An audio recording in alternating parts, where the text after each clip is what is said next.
सबको नमस्कार। मेरा पहले क्लास में मैंने बोला सेल का डिफिनीशन के बारे में, सेल का शेप साइज़ के बारे में, सेल थ्योरी के बारे में। ओके, तो अगर आप लोगों को मेरा क्लास अच्छा लगे और कुछ सीखने को मिले तो प्लीज़ मेरा चैनल सब्सक्राइब कीजिए एसडीज बायोलॉजी, और शेयर कीजिए और लाइक कीजिए। और अगर आपका कोई डाउट हो तो प्लीज़ कमेंट सेक्शन में लिखिए। अगर मैं कोशिश करूँगा कि आपका डाउट क्लियर करने के लिए। और अगर आपको ज़्यादा अच्छा लगे तो आप अपने फ्रेंड्स के साथ ये मेरा लिंक शेयर कीजिए और उनको बोलिए शेयर करने के लिए, सब्सक्राइब करने के लिए। तो इससे मुझे थोड़ा बहुत इंस्पिरेशन मिलेगा और मैं अगला वीडियो बना सकता हूँ। ठीक है, मेरा इतना एडवांस टेक्नोलॉजी नहीं है, तो सिर्फ अभी मैं पेन से ही काम चलाता हूँ। ओके, तो सपोर्ट कीजिए, सपोर्ट बहुत ज़रूरी है। ओके, तो आज जो इस बारे में हम बात करेंगे वो है types of cells. Basically cell जो है वो दो टाइप्स के होते हैं, एक नॉन सेलुलर ऑर्गेनिज्म का सेल और एक सेलुलर ऑर्गेनिज्म का सेल। नॉन सेलुलर ऑर्गेनिज्म क्या है? ये नॉन सेलुलर का मतलब ही है जिसमें सेल ही नहीं है ठीक तरह से। एक्चुअली उस कैटेगरी में आते हैं वायरसेस। वायरस क्या है? वायरस जो है वो जब होस्ट के बाहर रहता है, मीन्स एनवायरमेंटल कंडीशन में, तब वो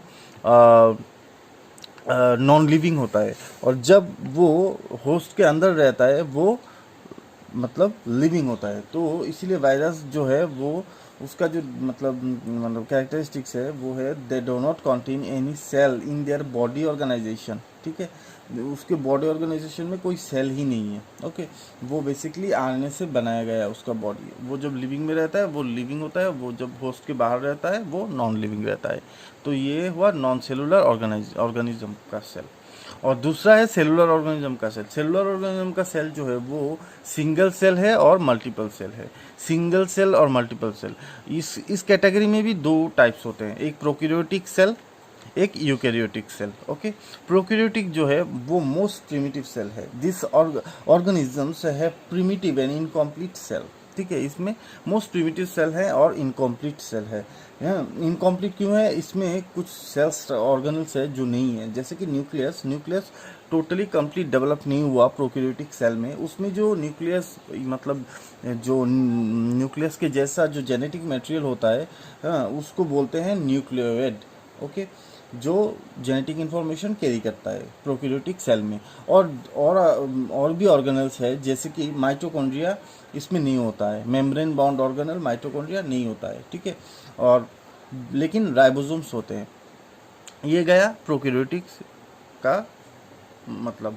और उस कैटेगरी में कौन आता है? बैक्टीरिया, आर्कियोबैक्टीरिया और साइनोबैक्टीरिया। बैक्टीरिया क्या है? बैक्टीरिया नॉर्मल जो बैक्टीरिया, ई कोलाई, बेसिलस, ये सब। ठीक है, आर्कियोबैक्टीरिया मोस्ट प्रिमिटिव जो बैक्टीरिया होते हैं वो है आर्कियोबैक्टीरिया। साइनोबैक्टीरिया है जो ब्लू ग्रीन एल्गी होते हैं जो फोटोसिंथेसिस कर सकते हैं। ठीक है, उसको बोलते हैं साइनोबैक्टीरिया। गया।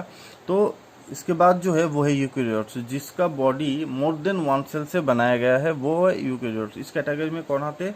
All the higher organisms. ठीक है, यूकैरियोटिक जो सेल्स होते हैं वो आर मतलब टोटली ऑर्गेनाइज्ड होते हैं। ठीक है, टोटली ऑर्गेनाइज्ड सेल होते हैं। उसमें different types of cell organelles होते हैं जो different types of function perform करते हैं। और इसमें न्यूक्लियस डेवलप्ड होते हैं और डबल मेम्ब्रेन बाउंड ऑर्गेनल जैसे कि माइटोकॉन्ड्रिया, क्लोरोप्लास्ट, ये सब डेवलप्ड होते हैं और राइबोसोम भी होते हैं। ठीक है, तो ये है most advance type of cell जो यूकैरियोट्स में होते हैं। ठीक है, यूकैरियोटिक सेल बोलते हैं उसको।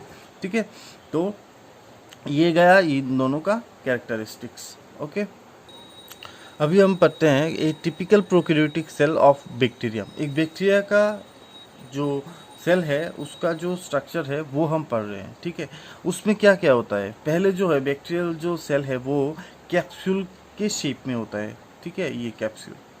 और पहला जो कवरिंग है उसको बोलते हैं सेल वॉल, जो आउटर एनवायरनमेंट और प्रोटेक्शन का काम करता है। ठीक है, उसके बाद है मेम्ब्रेन, प्लाज्मा मेम्ब्रेन। ठीक है, जो प्रोटीन लिपिड से बनाया गया है, प्लाज्मा मेम्ब्रेन। ठीक है, उसके बाद है मेसोजोम। मेसोजोम क्या है?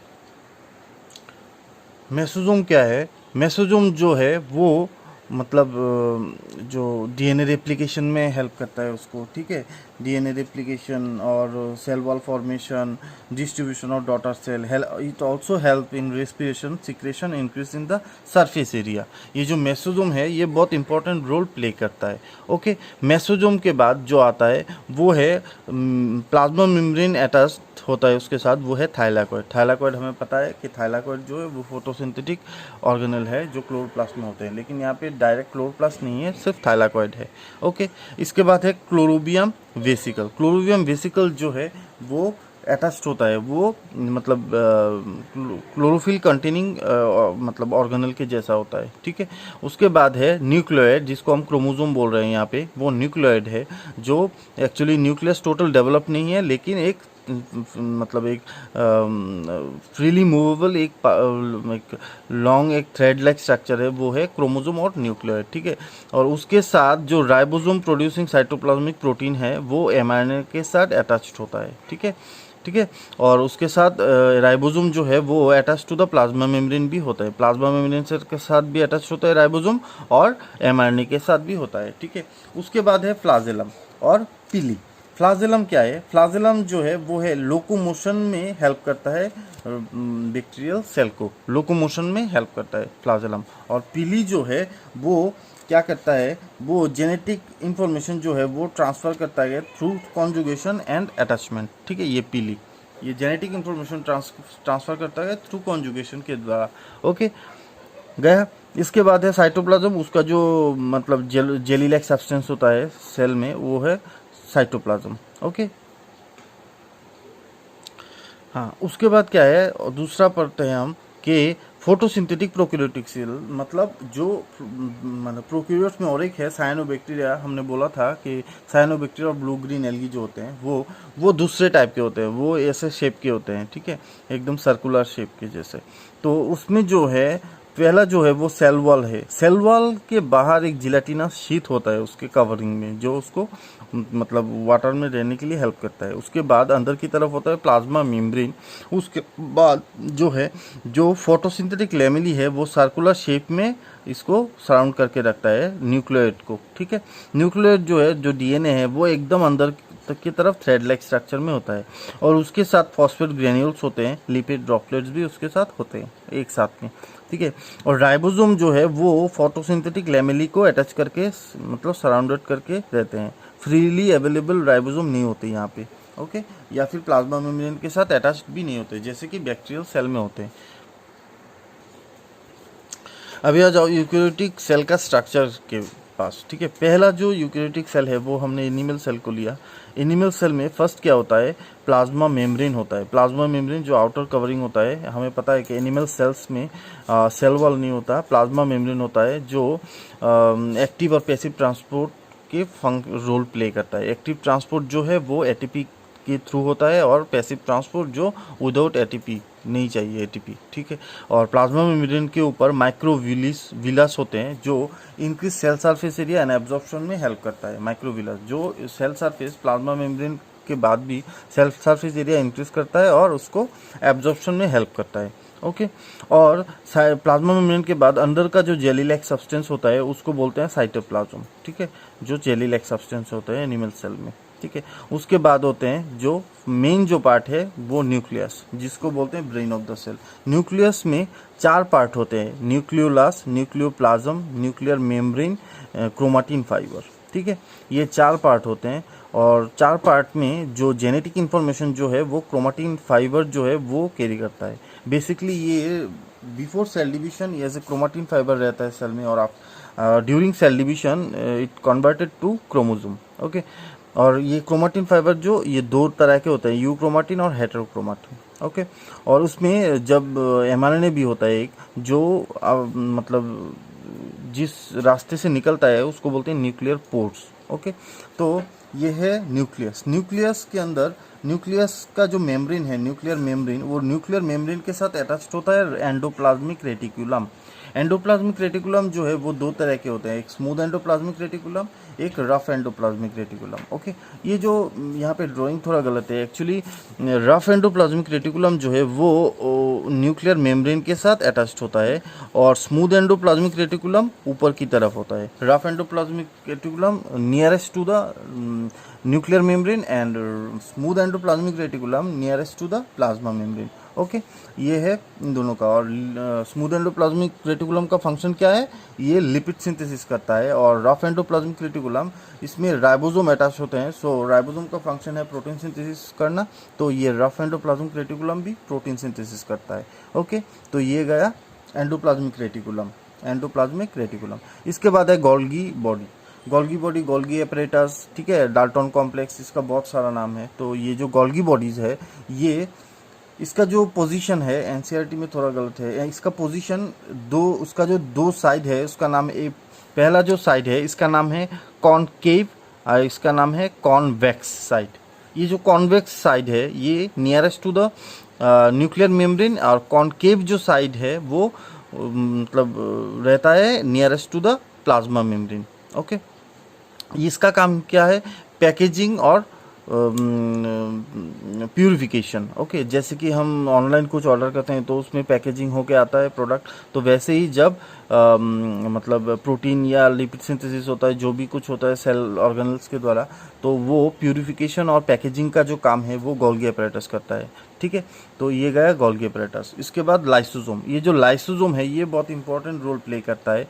ये लाइसोसोम को सुइसाइडल बैग बोलते हैं क्योंकि ये इसमें मतलब एंजाइमेटिक कुछ मॉलिक्यूल्स होते हैं जो जब फॉरेन पार्टिकल्स या माइक्रोब जो सेल के लिए हार्मफुल होता है जब आ जाए, तब ये लाइसोसोम खुद ब्रास्ट कर देता है और सेल को मार देता है ताकि बाकी सेल बच जाए।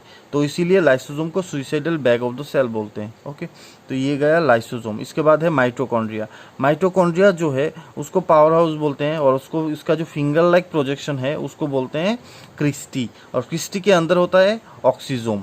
ठीक है, और ऑक्सीजोम का भी 3 पार्ट है, वो हम बाद में डिटेल में पढ़ेंगे। ठीक है, तो ये है माइटोकॉन्ड्रिया जो मतलब पावर हाउस बोलते हैं और जो एटीपी सिंथेसिस करता है। ठीक है, आफ्टर रेस्पिरेशन। ठीक है, रेस्पिरेशन का जो पार्ट है टीसीएस साइकिल यानी इलेक्ट्रॉन ट्रांसपोर्ट सिस्टम, वो माइटोकॉन्ड्रिया में होता है। और उसके बाद 36 मॉलिक्यूल्स ऑफ एटीपी प्रोड्यूस होते हैं जो यूटिलाइज होने के लिए। ठीक है, तो इसीलिए एटीपी को एनर्जी करेंसी भी बोलते हैं और एनर्जी कैरियर भी बोलते हैं। गया। इसके बाद फ्री राइबोसोम होते हैं जो प्रोटीन सिंथेसिस करता है। ठीक है, और स्मॉल वैक्यूल होते भी हैं और एब्सेंट भी होते हैं एनिमल सेल में, क्योंकि हमें पता है कि वैक्यूल जो है प्लांट सेल में लार्ज साइज के होते हैं, स्मॉल साइज के भी होते हैं, लेकिन एनिमल सेल में वैक्यूल लार्ज साइज का नहीं होते हैं। ओके, उसके बाद जो है उसके बाद प्लांट्स में एनिमल सेल में और एक चीज़ होता है वो है सेंट्रोजोम। सेंट्रोजोम जो है वो इंपॉर्टेंट रोल प्ले करता है ड्यूरिंग सेल डिवीजन। सेंट्रोजोम जो है सेल डिवीजन के टाइम में सेल को डिवाइड करने में हेल्प करता है।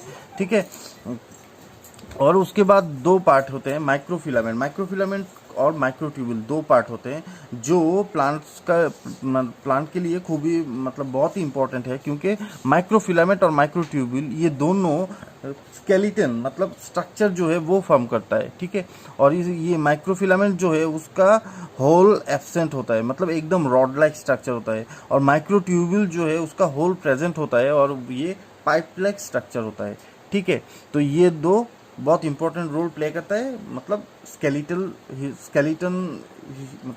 स्केलेटन की तरह फंक्शन करता है, मतलब इसको स्टैंड देता है। ठीक है, तो ये गया हमारा एनिमल सेल का टोटल डायग्रामेटिक रिप्रेजेंटेशन। ओके, इसके बाद सेल ऑर्गेनल्स एंड इंक्लूजन में और एक चीज़ है, सेल में कुछ लिविंग और नॉन लिविंग पार्ट्स होते हैं। जैसे कि लिविंग पार्ट्स में सब सेल ऑर्गेनल, प्लाज्मा मेम्ब्रेन और साइटोप्लाज्म में जो ऑर्गेनल्स होते हैं जैसे कि endoplasmic reticulum, mitochondria, Golgi apparatus, ribosome, lysosome, centriole, animal में, प्लास्टिड प्लांट्स में, ये सब लिविंग होते हैं। न्यूक्लियस 3 पार्ट है जो लिविंग होते हैं, बट नॉन लिविंग जो है वो है 3 पार्ट। सेल वॉल जो प्लांट्स में होते हैं, वैक्यूल जो प्लांट्स में होते हैं, एनिमल्स में स्मॉल या एब्सेंट होते हैं, ग्रेन्यूल्स जो मतलब सेल इंक्लूजन्स होते हैं वो भी नॉन लिविंग पार्ट है। तो एग्जाम में अगर आए तो name the non living part of a cell, then आप लोग क्या बोलेंगे कि प्लांट्स में सेल वॉल, वैक्यूल और एनिमल्स में और प्लांट ग्रेन्यूल्स होते हैं। ठीक है, जो सेल इंक्लूजन्स है। तो ये बहुत ही इंपॉर्टेंट है, एमसीक्यू और short question as a short question आ सकता है।